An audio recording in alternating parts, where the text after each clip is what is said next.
In this video, we are looking at IP4 addresses and subnet masks. We are using this board to help represent binary digits. If we first just look at this section here, we have 8 holes. At the moment, they all represent zeros because they have nothing in them. If I put a peg in here, we have 1. So counting up in binary, we had 0, 1, 2, 3, 4, 5, 6, and 7. We have 8, 9, 10, 11, 12, 13, 14, 15. So we have 8 possible bits here. So this is 15. If we were to add another bit, that represents 31, 63, 127, and 255 when all 8 bits are full. Because it's binary and there's 2 possible combinations for any digit, and we have 8 binary digits or bits, then we can calculate 2 to the power of 8 means there are 256 possible combinations in these 8 bits between 0 and 255. IP addresses use 32 bits. If we were to calculate the decimal equivalents with a 32-bit address, 2 to the power of 32 calculates to 4,294,967,296. So that is rather difficult to say. So instead, with IPv4 addresses, we divide the bits up into 4 sections of 8. And that's why we have these lines here. So with what we have here, 255, if you were to increment it in binary, then it is 1 and then 8 zeros. Rather than calling it 256, we would say 0, 0, 1, 0.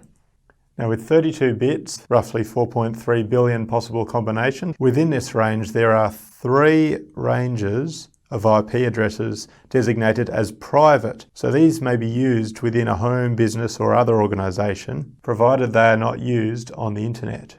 If we look at one of these ranges, 192 in the first section, .168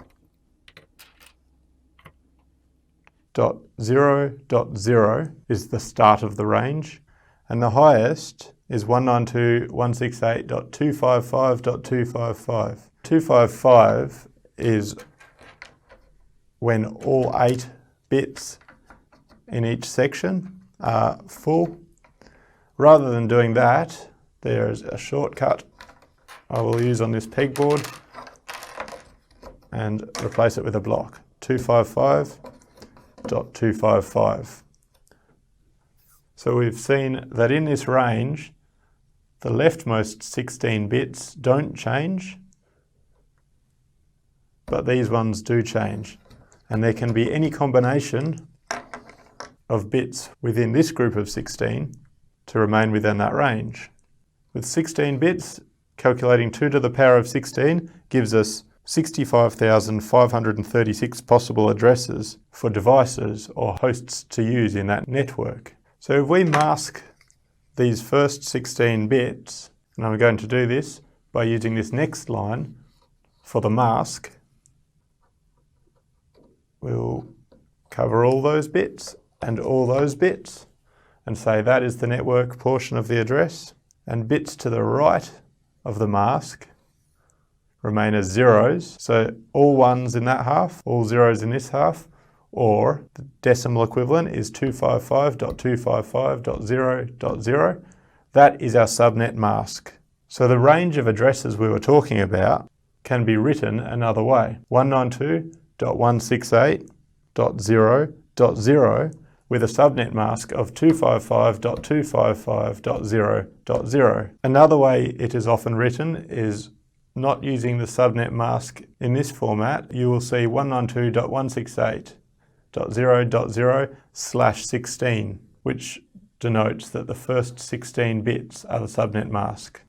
Now for this third line, I'll show you why this pegboard is useful. Of course, you don't need a pegboard to work these out. You can write them as 1s and 0s on a piece of paper to gain the same effect. So we know that's our network address. So we'll put it down the bottom here, 192.168.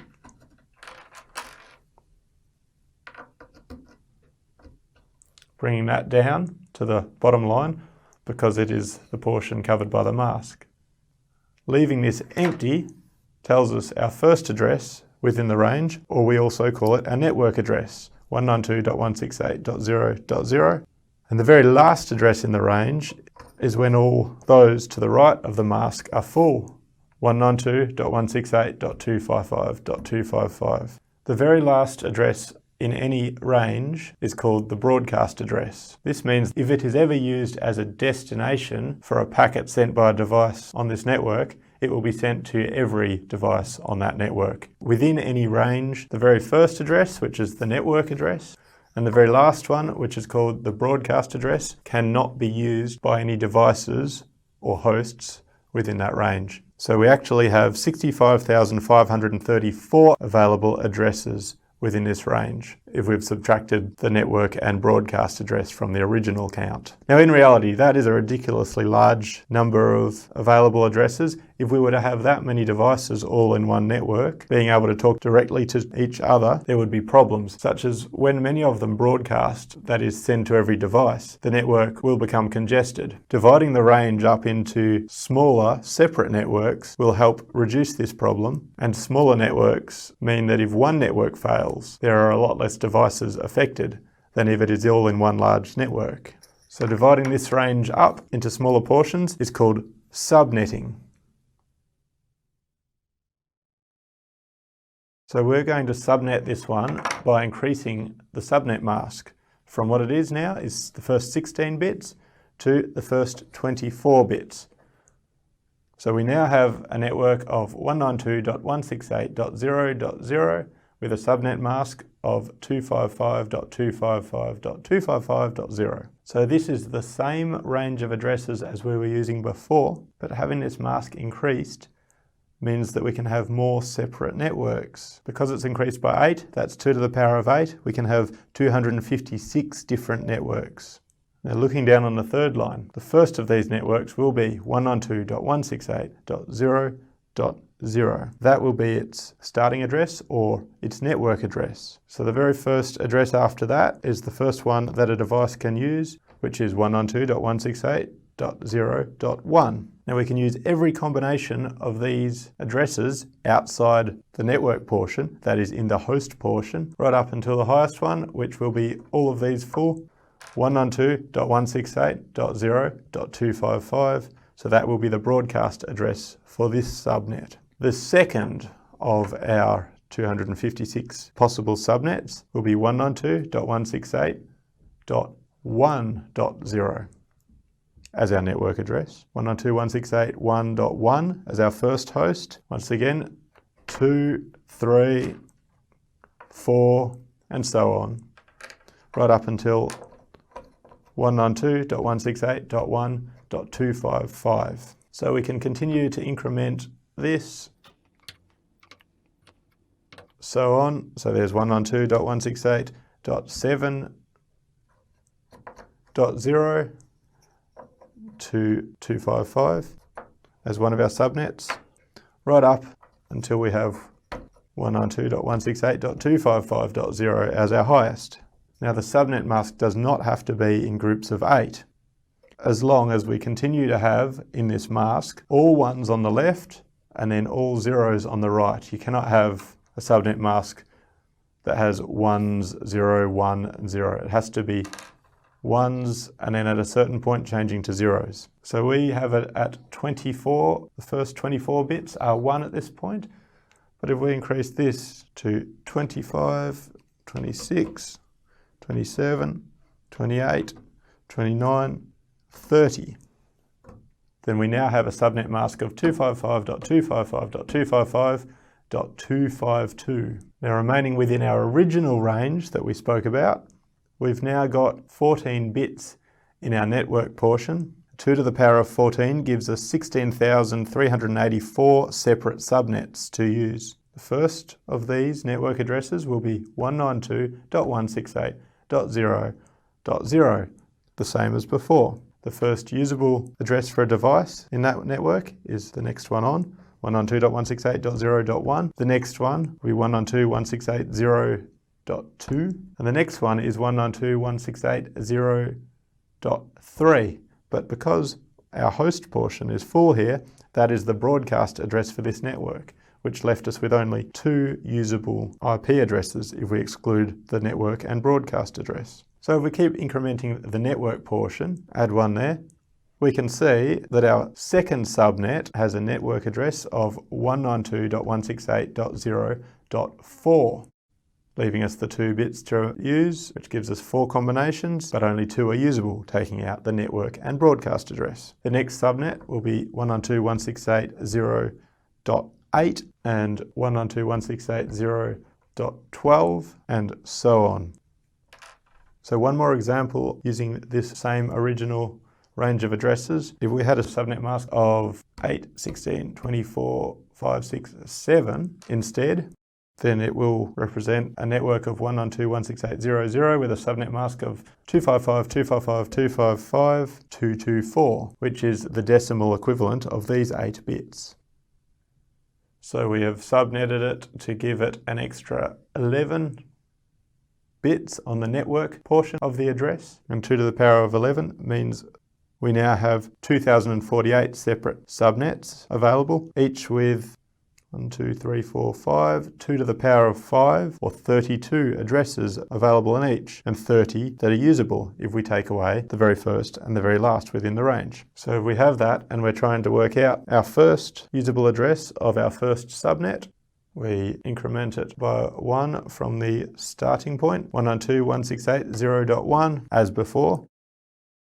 If we fill up all these bits outside of the subnet mask, we will have 192.168.0.31 as the broadcast address, which means 1 to 30 are all usable. Increment our network portion by putting a bit in at the end of our subnet mask, and we can see that our second network address is 192.168.0.32. The first usable address in that range will be 33, and it will continue all the way to 63, which is the decimal equivalent of these 8 bits. Now we start again with one more example of how to calculate the range of addresses in a subnet based on address and subnet mask combination. From another part of the public IP address range, we have 10.66.64.0. We're given that address with a subnet mask of 19, otherwise known as 255.255.224.0 as the subnet mask. We can see that if we transfer everything from the top line to the bottom that was in the area covered by the subnet mask, we have 10.66.64.0 as our network address. We have 8, 9, 10, 11, 12, 13 bits to use for hosts. 2 to the power of 13 is 8,192. So take our 2 from the start and end that we can't use, 8,190 possible hosts or devices.